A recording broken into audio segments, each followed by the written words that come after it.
Welcome, everyone. I'm Max Milder, a director on the Insights team here at JFF, and I'm joined by three of my esteemed colleagues and our leading voices on all things AI. Brian Gonzalez, executive in residence with JFF's Center for AI and the Future of Work. Tiffany Hsieh, director with our Center for AI and the Future of Work. And Alex Swartsel, associate vice president of JFFLabs. And I wanted to bring this group together now that we've had a few days to reflect on what is always a jam-packed week at our Horizons conference in New Orleans. I wanted to get your perspectives on AI, which was perhaps the dominant topic of conversation across the whole conference. And so, Brian, I'd love to start the conversation with you. There seemed to be a much stronger focus on agentic AI as a topic compared to what we've heard and seen previously. I'm curious, what did you take away from those conversations about agentic AI and its capabilities? Thanks, Max. And you're absolutely right. There was tremendous excitement and interest around AI and specifically around agentic AI. And a lot of the sessions that I went to that dealt with this topic specifically, one of the things that I saw was folks helping to determine and define a common language on what do we mean by agentic AI. What's the difference between generative AI and how do you bring that in agentic? And you're talking about assistants, you're talking about autonomous agents that are going to now take some action. How do you think about your work in that regard? So I think there was tremendous interest in that. Also, there was a lot of folks that are already going beyond experimentation into implementation. And I think that's one of the key themes here is that there's a movement to learn more, you have to do more. Also in these sessions, there was a lot of talk about how the humans interact in this. There was a great session that talked about onboarding, right? In the future, managers will onboard the human workers and also the AI agentic workers, if you will. And the collaboration between the two was a really, really interesting topic of discussion, but a lot of interest and a lot of sharing of ideas from the presenters. Very interesting. Tiffany, what would you add to what Brian shared? Yeah, I think the advancements around agentic AI really bring up a lot of questions around what the role of humans should be and how we want to actually shape the use of AI to capitalize on that. So, on the main stage with Nick Thompson, Velostar, and Renee Cummings, we heard a lot about how you can democratize the building of AI so that more people are involved in that shaping. And then also how we're really infusing our values. How are we making sure that we're seeing the world that we want to see as it relates to the use of AI? And how are we leaning on worker expertise, for example, to be able to do that? And Stephanie Bell from the Partnership on AI really spoke to that on her session. Alex, coming to you next, Tiffany just mentioned democratization of access. There were some really interesting conversations about who participates in the design and creation of some of these AI tools. What stood out to you about what you heard there? Yeah, I think just the idea that it's so easy to assume that, especially if we haven't interacted with these tools, that they are only being built by the biggest players in the space and that there's no way for any of the rest of us to shape them, which is really not so much the case at a moment when a lot of AI, especially the generative AI tools, are B2C. And especially with the right training, people are not just engaging and prompting and chatting, but they are building their own GPTs or even their own agents and systems. But the key to that is access. We know that there's still a digital divide in this country. People lack access to broadband internet, not to mention AI tools themselves. And we're still seeing organizations and institutions in our space wrestle with making sure that not just the learners and workers they serve, but their own staff, their own people are getting the right kind of training. So the tools are out there. They're often free to use, but they are not always truly accessible to everybody. And so we have to keep moving forward on both of these fronts, making sure that we all have the resources that we need to be able to unlock this potential, that we're encouraging all of us to seize the agency that Tiffany just described and to keep asking ourselves the questions: who's in the room when these platforms and technologies are being developed? Whose use cases are we solving for? And what does it look like for us to widen that aperture so that more and more people have the opportunity to build and influence the way AI is being developed? So interesting. And access and equity is such an important conversation within this world of AI.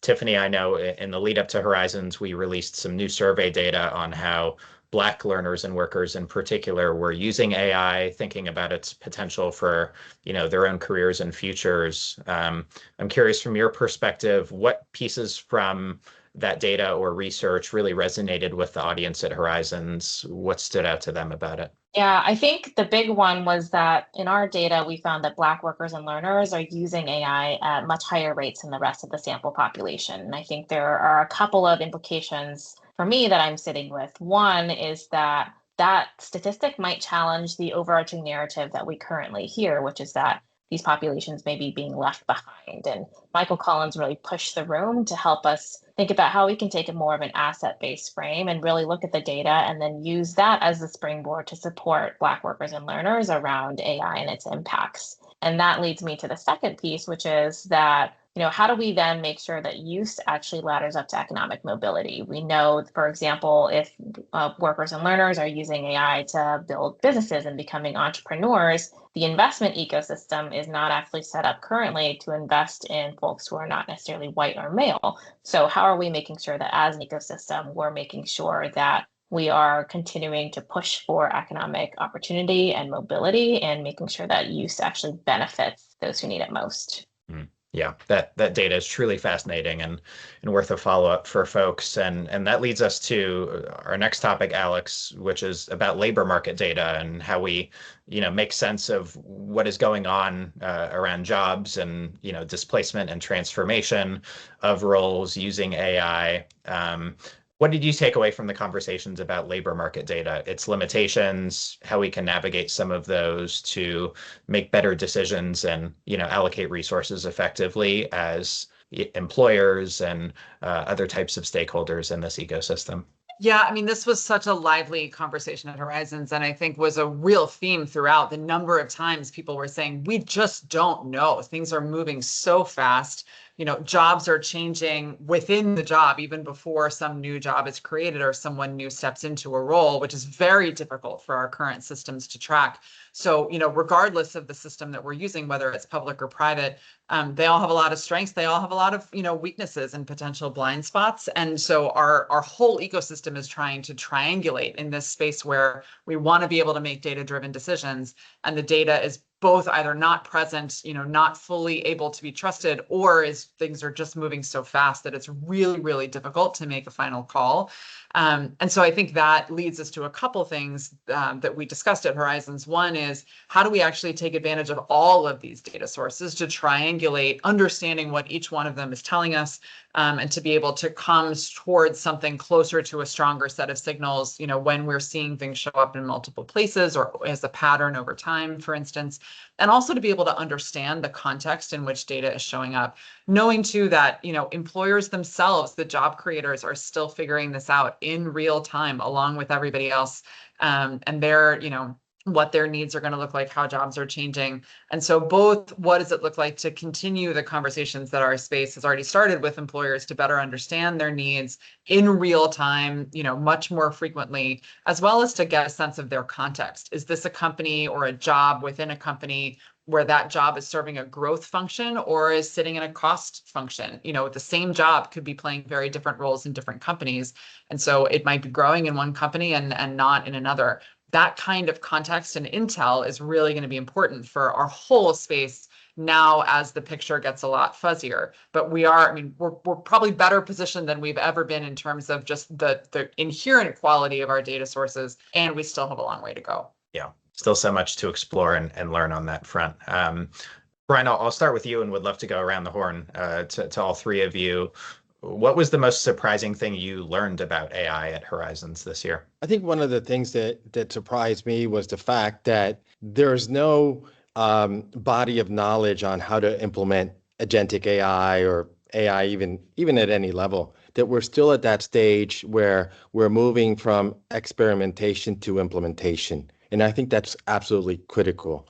The other part of it that, again, doesn't surprise me, but I was delighted to see, was the fact that the humans are not just at the center, they're at the beginning and at the end. That empathy, judgment, curiosity are absolutely essential, and that our human Our humanness is going to make the solution and the outcomes a lot better in whatever area of AI, be it generative AI, agentic AI, or the next level of AI. The human part of it, where we bring our capabilities and where the technology augments that capability, that's when we all win. Tiffany, what about you? I think what surprised me was a little more on the impacts of AI and where we are as an ecosystem in acknowledging it. So to Alex's point, I think we heard a lot of I don't know in terms of what's going to happen in jobs and skills, and I think that's refreshing. I think that helps us then move forward with what we do know, which is we know that durable skills matter, we know that domain expertise matters, we know that AI literacy matters, and then we as an ecosystem can kind of figure it out in terms of how we create better feedback loops on data and work with workers to understand how AI is being used in their jobs. So there was an acknowledgement, and Andy McAfee even said that if somebody tells you they know what's going to happen to jobs in 10 years, just don't listen to them, because we're just not going to have that level of clarity in the long range. I think one thing that has really stuck with me thinking about how durable skills show up, how we're preparing people to interact with one another as well as with AI, was something that Michelle Culver from Rhythm said, which was that in her conversations with young people, Gen Z and younger, that they are thinking about their relationships with people and their relationships with AI as different things, but in some ways equally valuable. And so they recognize that there is a clear distinction, but they want to be able to leverage AI, whether it's an AI companion or other kind of AI tools, as a support and a guide. And so that's a really brave new world, for us. And I think should lead us all to just think hard about our assumptions about how we're developing human skills, how we're going to interact with one another in the workplace moving forward, and what that means for how we're preparing people for the jobs of the future. So important. I know we could keep up this conversation probably for hours, but as a last question, Brian, I'll start with you again. What is one key message or action or takeaway that you would want folks to take away from the Horizons experience, and in particular our track focused on AI? When it comes to AI, one thing that I saw and heard at Horizons is don't wait, jump in. My colleagues have said it well. We're still at the early stages. We can shape this. We need to be proactive in doing so. Tiffany, what about you? I'd echo what Brian said. I think that, we're at a moment where we have agency and we can influence the way that we see these tools with the values that we have. And it's easy to be disheartened by the headlines around, what's happening to early careers, but we don't have to let AI happen to us. We can be the ones to shape it and work with the ecosystem to be able to do so. Plus one to both of that. And I think an undercurrent for me was acting at a moment of uncertainty is really hard. We want to be able to quantify the likelihood that something will happen, especially amidst the headlines we've been seeing about the early career. And I think one thing that has been coming up for me, both during Horizons and in the weeks since, is this idea that there are going to be some no regrets moves. We've already taken a lot of them, honestly, as a field. We've been making sure AI literacy training is reaching more people. We've been supporting our ecosystem and building tools. And so now I think the question starts to become, how do we start to, make some bets on top of the no regrets moves that we believe are going to pay off no matter what the future holds, and to help lean into AI readiness, to lean into what we believe that the jobs of the future are really going to look like. That's not going to be easy, but just as Brian and Tiffany have said, it requires action, even when the future is not completely clear. I would say no one's more excited about that kind of work than us. And so this is a moment of really remarkable opportunity, I think, and that one that we're excited to be part of. And that is a perfect word for us to end on. Brian, Tiffany, Alex, thanks so much for joining us and sharing your thoughts. And we look forward to continuing the conversations in the coming months. Thanks, Max. This is great. Thanks, Max.